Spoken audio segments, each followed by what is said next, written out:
তোমরা লেবাননের উপর আক্রমণ বন্ধ করো, ইসরায়েলকে বলে আসছিল, কিন্তু ইসরায়েল তো শুনেই নাই।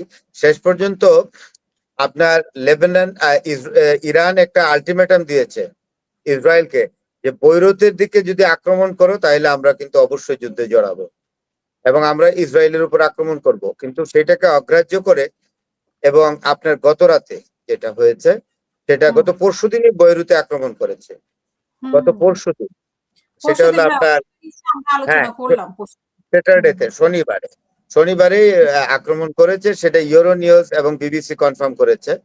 এইটা করার পরে তখন ইরান দেখলো যে আসলে ইসরায়েলের জন্য এই সমস্ত সমস্যা। এখন বোধহয় ডোনাল্ড ট্রাম্পও কোনোভাবে এই যুদ্ধ থেকে সরে যেতে চাচ্ছে, কিন্তু ইসরায়েলের জন্য পারছে না। ইসরায়েল চাচ্ছে না যে কোনো চুক্তি হোক। কোনো চুক্তি হলে ইসরায়েল একা হয়ে যাবে সারা মিডল ইস্টে। যদি আমেরিকা এবং ইরানের মধ্যে চুক্তি হয় তখন ইসরায়েল হয়ে যাবে একা। এই জন্য ইসরায়েল লেবাননকে পুঁজি করে আপনার এটা যুদ্ধটাকে জিয়ে রাখতেছে এবং বলছেই, ডোনাল্ড ট্রাম্প বলছেই, আরে সরি নেতানিয়াহু এবং তার এই যে বেন গাভির থেকে আরম্ভ করে তারপরে ইসরায়েল ক্যাটস যেটা হলো মন্ত্রী, আপনার ডিফেন্স মিনিস্টার, ওরা তিনজনেই বলছে যে যাই হোক না কেন আমেরিকার সাথে ইরানের চুক্তি হোক না হোক এটা আমরা বুঝি না, এটার সাথে আমরা পার্ট না, আমরা আমাদের যুদ্ধ চালিয়ে যাব। কিন্তু এই বৈরুতে যখন অ্যাটাক করেছে, Beirut is the capital of Lebanon, সেইটাতে যখন আক্রমণ করছে এবং সেখানে দুইটা বড় বড় বিল্ডিং, এক একটা 7 স্টোরিড বিল্ডিং বলেছে, একদম এটা ভিডিও ফুটেজেও দেখাইলো, ভিডিও ফুটেজে একদম মাটিতে নেমে ফেলেছে, ছারখার করে ফেলছে দুইটা বিল্ডিং। এবং সবচেয়ে বড় কথা, বেইরুতের যে অঞ্চলটাতে আক্রমণ করেছে, মানে এই অঞ্চলটা হলো হিজবুল্লাহদের বড় ঘাঁটি, অর্থাৎ হিজবুল্লাহদেরকে স্ম্যাশ করে দেওয়ার জন্য। তখন হিজবুল্লাহ তো ইরানের প্রক্সি না হিজবুল্লাহ, তো হিজবুল্লাহদের মেইন ঘাঁটিতে আক্রমণ করেছে ইসরায়েল। তখন ইরান বলেছে তাইলে তো আর ছাড়াছাড়ি নেই, তখন ইরান তার সমস্ত ওয়েপন্স ওপেন করেছে, যেটা হলো ড্রোন এবং মিসাইল এবং বৃষ্টির মতো উত্তর ইসরায়েলকে বেছে নিয়েছে, নর্থ ইসরায়েলকে। এবং সেইখানে নর্থ ইসরায়েল হলো মিলিটারি এস্টাবলিশমেন্ট গুলো থাকে, নেভাল এস্টাবলিশমেন্ট ইসরায়েলের, ওইগুলোতে এখন প্রচুর মিসাইল চার্জ করছে এবং ব্যালিস্টিক মিসাইল যাচ্ছে, ড্রোন যাচ্ছে। এবং ইসরায়েলও পাল্টা আক্রমণ করছে তেহরানে, পাল্টা আক্রমণ করছে আপনার ইস্পাহানে, পাল্টা আক্রমণ করছে আপনার তাবরিজ শহরে। এখন তিনটা শহরে বিখ্যাত।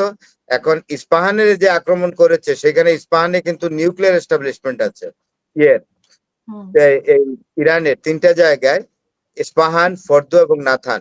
ইস্পাহানে আমি এখন পর্যন্ত নিউজ পাই নাই, I am not going to check out it, যে এরা কোনো ইরানের কোনো নিউক্লিয়ার ফ্যাসিলিটিস যেটা ইস্পাহানে অবস্থিত এটার কোনো ক্ষতি করতে পেরেছে কিনা।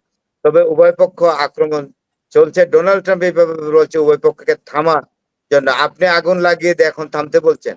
প্রথম তো এইবার তো যুদ্ধটা আপনি লাগিয়েছেন, এখন থামার জন্য বলেন কেন? তো সেটা কোনো কথা না। আপনারা ট্রাম্পের আন্তরিকতা থাকলে তো যুদ্ধ অনেক আগেই শেষ হয়ে যেত। ইসরায়েল এগুলা উপর দিয়ে আপনার মালিশ করেন, হ্যাঁ, আর নিচে দিয়ে আগুন জ্বালান, উপর দিয়ে পানি ঢালেন। This should not be the practice of the president of the United States of America. তো এই হইলো এখন অবস্থা, প্রচুর গোলাগুলি হচ্ছে। এবং ইসরায়েল এখন একটা নতুন ভার্সনে, মানে লঞ্চড ড্রোন আর লঞ্চড মিসাইল, ব্যালিস্টিক মিসাইল, এর নাম হলো লঞ্চড ডোমেস্টিক ব্যালিস্টিক মিসাইল। এটা ইসরায়েল নতুন ভার্সনের একটা মিসাইল তারা এখন ইসরায়েল চার্জ করতেছে ইরানের উপরে।